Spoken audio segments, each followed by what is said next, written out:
ating mga unang mga literatura ay mula sa mga pinagsalin-salin na kwento.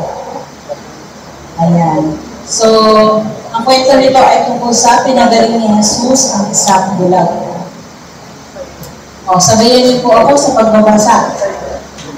Sa paglalakad ni Jesus, nakita niya ang isang lalaking bulag mula pa nang ipinanganak. Tinanong siya ng kanyang mga alagad, "Rabbi, sino po ang nagkasala at ipinanganak ng nabulag ang lalaking ito? Siya ba o ang kanyang mga magulang?" So, sa una pa lang, sa simula pa lang ng kwento, marami nang sinasabi tungkol sa ating kaisipan, bilang tao, kung paano mag-isip ang mga tao. So, ano ang napansin natin? Sabi niya, so, instead, sa halip na tayo ay may makulong ng pagkahabag, nakita natin ang suliranin, may taong ang dapat, ay, bulag, diba? Paano kaya natin siya magtulungan? Sana ganun yung tuwid ng isipan. Pero ang mga tao, paano sila mag-isip? Sino ang nagkasala at pinanak mo bulag ang lalaking ito? Siya ba o ang kanyang magulang? Ano ang ating Ano ang natural na pumapasok sa isip ng mga tao? Naghahanap tayo ng sisisihin. Hindi po ba? So kapag may nangyaring mali, sino ang may sala? Yan ang tanong. Sa halip na tignan natin ano ang sitwasyon, at paano magagawa ng paraan, paano tayo makakatulong. Ang unang pumapasok sa atin, sino ang may kasalanan. So, yan po ang ang kaisipan ng tao na namamayagpag. Sumagot si Jesus. Ito naman po, makikilala natin kung paano natin makikilala ang Panginoon. Paano mag-isip ang ating Panginoon para lumawak ang ating isip. Sumagot si Jesus. Pinanganak siyang bulag, hindi dahil sa nagkasala siya o ang kanyang mga magulang, kundi upang mahayag ang kapangyarihan ng Diyos sa pamamagitan niya.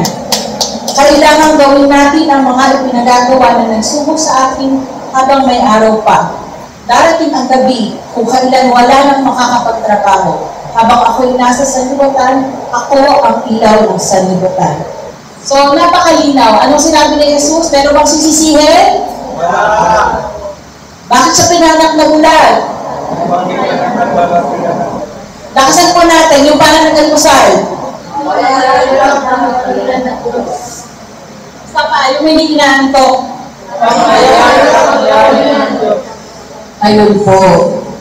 Sana po, pag tayo ay may pinagdaanan, sa halip na isipin natin, ay kasalanan ito, kasalanan ito. Kasalanan kasi ng nanay ko pinanganak ko ba? Sabi kasi ni ganito Isipin natin, pag ganun kasi malulugmok tayo. Pero pag inisip natin na ito ay para sa kaliwalhatian ng Panginoon, doon tayo nagkakaroon ng liwanag, doon tayo nakakapag-isip ng matino, doon tayo nagkakaroon ng pag-asa. Pagkasabi nito, dumura si Jesus sa lupa at gumawa ng putik. Pagkatapos, ipinahid niya ito sa mata ng bulag. Sinabi ni Jesus sa bulag, "Pumunta ka sa imbakan ng tubig sa Siloe at maghilamos ka roon." Pumunta nga ang bulag, naghilamos doon at pagbalik niya ay nakakakita na. Sinabi ng mga kapitbahay niya at ng mga nakakita sa kanya nung siya'y namamalimos pa, "Hindi ba iyan ang lalaking dating nakaupo at namamalimos?" Sumagot ang ilan, "Iyan nga." Sabi naman ng iba, "Hindi, kamukha lang." Kaya nagsalita ang dating bulag, "Ako nga po yun." "Paano nakakakita ka na?" tanong nila. Sumagot siya, "Ang lalaking tinatawag na Jesus ay gumawa ng putik at pinahid iyon sa aking mata. Pagkatapos, sinabi niya sa akin, pumunta ka sa Siloe at maghilamos. Pumunta nga ako doon at naghilamos at nakakakita na ako." "Nasaan siya?" tanong nila sa kanya. "Hindi ko alam," sagot niya. So ano yung taas po ng comment? May tanong po ba? I pray for you. I pray for you. Salamat po. So, Ano po ang nakita natin sa mga susunod na exchange na yun? So, nakita po natin na yung usual response ng tao. Makakasilip na tayo kung bakit hinaayaan ng Panginoon ang mga hindi magandang pangyayari sa buhay natin. Dito masisilip na natin na hinayaan ng Panginoon ang mga lalaki ito ng bulag. Diba? Ano nangyari sa mga taong nakakita sa Kanya? Sila ay nagtaka. Nagka-interest ba sila sa Kanya? Nagka-interest ba sila sa nangyari? Nung siya ba ay bulag, sa tingin may pumapansin sa Kanya? Diba? Baka dinadaan-daan lang siya. So, ay hindi ka mga marites diba? Doon tayo na-excite. Ang marites inside, kung pag may nangyari na kaiba. Uy! Bakit dati, laki-laki mo, ba't may sexy mo na, anong meron mo? Diba? Pag naman nakita silang pagbabago, dati, ito, mukhang titik. Bakit ngayon, ganda-ganda mo na, nag-glow up? Diba? So, makikita natin, diba, ang mga tao, napupukaw ang kanilang interest, no? Pag may nangyayari. So, mamaya, ituloy natin. So, hinanap ba nila si Jesus? Naghanap sila, diba? Yan. So, dahil dito, pero ito na naman, ang mga talagang pag-iisip ng mga tao. So, sa talata 13, mababasa natin, dinala ng mga tao sa mga Pariseo ang dating bulag. Araw ng pamamahinga nang gumawa si Jesus ng putik at nang pinagaling niya ang bulag. Tinanong din siya ng mga Pariseo kung paano siya nakakita. So, hindi ko na mabasahin ulit, alam niyo na, paulit ang nangyari. Pero ano ang point sa conversation na to? Dinala pa siya ng mga tao ang naging headline ng balita. Naging headline ba na, dating bulag nakakakita na? Ha? Ano ang rason, bakit siya dinala sa mga Pariseo? Ha?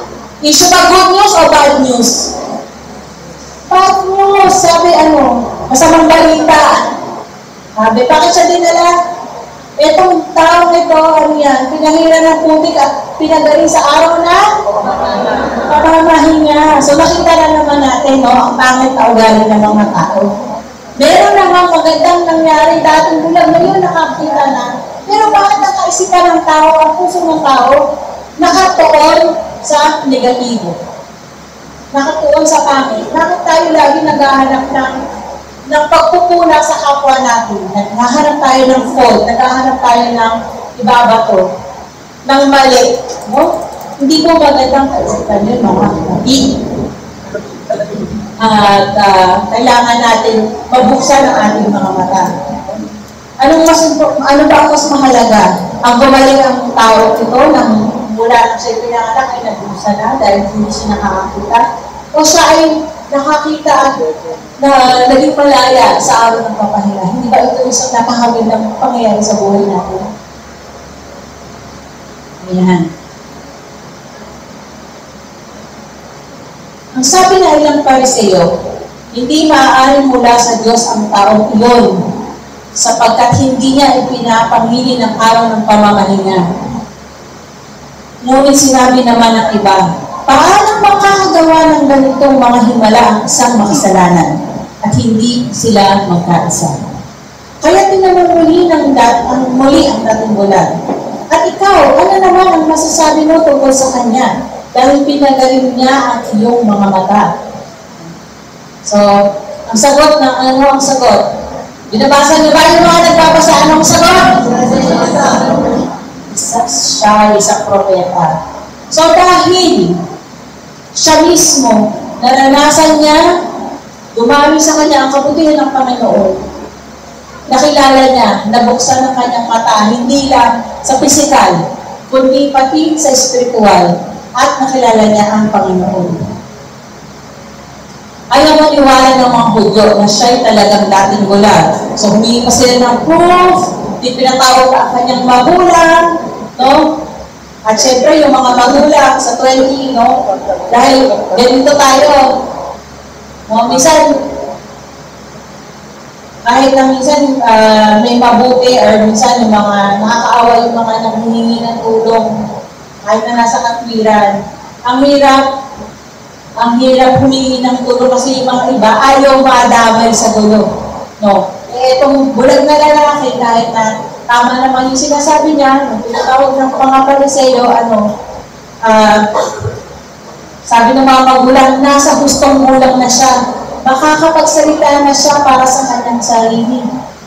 Ganito ang sinabi ng kanyang mga magulang dahil sa kanilang takot sa mga pinuno ng Hudyo.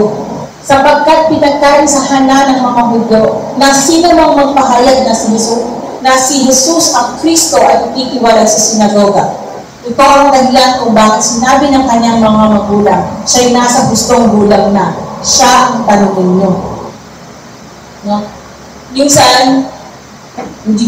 Madalas, ayaw natin makialam. No? May lalaki sa atin, kailangan ko ng tulong may problema ganito, ganyan Kahit alam natin yung tamang gawin. Nabuntis ako, hindi alam ng Nung nasa college ako, meron kami kaklase na nabuntis. Hindi alam ng magulang ko ano bang gagawin. No, kahit na alam namin yung tama sa mali, natatakot kami magsabi, natatakot kami makialam. No? At nakakalungkot yung kawawang bata na yun. It ended up, napalaglag siya dahil nangibago at takot. Napalaglag siya. At dumating ang ilang panahon, nagkaroon na siya ng asawa, dumating yung time na gusto na nilang magkaanak, hirap naman silang magkaanak. But anyway, hindi inupunto natin sa umaga nito. Kung minsan, ay sana hindi natin maging ugali na dahil ayaw natin makialam sa iba, dumadamay. No? Ipapasalamat ako sa inyo kung kasi minado naman yung ating ama at ina na spiritual na sila pakialamera. Lalo ng buhay na ang nakasalalay. So, dapat natin yung ipagpasalamat. Hindi sila kagaya ng mga magulang nito na, siya naman talungan yung matanda na yan, hindi na kami nidaman. No? Muli nila pinatawag ang dating bulag at sinabi sa kanya, sa ngalan ng Diyos, magsabi ka ng totoo. Talaga naman, nagtitreten pa. Ginamit pa sila. Pero sila naman yung ayaw maniwala sa totoo, sila yung nabubulagan. Alam namin ang taong yan ay makasalanan. Talaga, ha? Sumagot siya. Hindi ko po alam kung siya ay makasalanan o hindi. Isang bagay po ang alam ko. Ako'y dating bulag, subalit ngayon nakakakita na. So, ano yung matututunan natin dito sa naging tugon ng dating bulag? Na pinapakita dito na kahit na siya ay tinetreten ng mga nasa authority, no? Kahit na siya ay ginisa na, baliktad na, at si Jesus binaliktad na dito. Hindi na si Jesus ay hindi galing sa Diyos, no? Pero dahil, ano ang nangyari sa kanyang pananampalataya? Dahil siya mismo, nasaksihan niya, naranasan niya sa kanyang sarili ang kabutihan ng Panginoon, ay hindi siya natinag. Hindi siya nagbawi ng sinabi niya, hindi siya kagaya ng magulang na ay, hindi namin alam, yun, maang-maang. I'm sure alam ng magulang niya ang kwento, baka nga nakita pa nila ang himala, hindi po ba? No? Kasi pag sa sarili mo, alam mo, mahirap magsinungaling sa sarili. Maloloko mo ang buong mundo. Maikakaila mo sa buong mundo, no? May sikreto tayo na hindi natin masabi, no? Sa buong mundo, at sa parang pinakamalaki sa atin. No? Pero hindi mo sa sarili mo, kailangan mo aminin sa sarili mo. So, ganun naging katatak ang kanyang pananampalataya. Ganun naging katatak ang pagkilala niya sa Panginoon. At hindi mangyayari ito kung hindi niya naranasan ang kabutihan ng Panginoon. Amen? Amen. So, meron ba dito na nakaranas ng sobrang, alam niyo talagang matindi? No? May kilala ako dito. Pero hindi sila pangunahan. Marami sa atin dito. No? Pero after naman nun, di ba? Ibang klase di ba? Mas naging malalim. Hindi na lang sa relasyon natin sa Panginoon. Sa Sa bahay, tinatanong ako ng mga bata minsan. Lalo ngayon na nag-iisa na ako, sabi nila, Mami, sabi ni Church, Ma, hindi ka ba nagsisisi? Bakit ang dami namin, dahil yung kailangan, apat kami. Kaya ang hirap-hirap mabuhay ngayon. Nahihirapan ka mag-provide for sa lahat ng pangkailangan namin. Sabi ko, anak, alam mo, hindi ko yung pagsisisihan. Hindi ko yung pinagsisisihan. Kasi dati, wala akong rason para mabuhay. Oo, maginhawa kami, nakira sa challenge ko, lahat ng pangailangan natugunan, nag-aaral ako sa pribadong paaralan, ng Central College, nag-search ako. Pero dahil hindi ko naranasan ng pagmamahal. Pagmamahal ng magulang, pagmamahal ng nakabahagi ng isang pamilya. Alam mo, panalangin ko naman, kunin na lang ako ng Panginoon kasi wala pa rin yun. Pero dahil nagkina ako, nagkaroon ako ng pamilya, nagkaroon ng, kahit mahirap man, di ba? Makakarelate ang mga nanay. Doon ako sa pagbubuntis, church ang pinakapahirap, nagsuka ako ng 9 na buwan. Bibiyakin na lang ako, sumusuka pa ako. Wala akong makain, kundi yung luto ng tatay niya. Lahat ng restaurant, sinuka ko, pero pag luto din, ako, sarap na sarap ako. Hindi ako nagsusuka, promise, hindi ko alam saan ko paano yung paniniwanan. Pero si Kim, nagsusuka din sa office niya. Grabe yung pag-sinamin. Pero alam yun, yung hirap, yung buti kaya yung normal, pag pirin mo ngayon, hapon, pwede ka na back to normal. Imagine, ilang buwan ako, di ba akong nadala, 4 na beses, parang ang tayo mo yun. Nag-uusina ako, nagpapadinig ka, nagagawa ka ng report, wala kang tulog, bagong puyat. Pero pagkarga mo naman yung bata, grabe mo, Ma'am-Sis. May nagsisisi ba dito na naging nanay? Wala. Ay, wala rin tatay, wala rin. Hindi natin pagsisisihan kasi yung pagmamahal yung naramdaman mo na nagkaroon ng saysay yung buhay mo. Nasabi ko nga, hindi ko maintindihan ng mga tao na ayaw nilang magkaanak kasi ang hirap ng buhay ko. Ayaw, hindi nila na kung paano palalaki. Kasi ako, nagkaroon na ako ng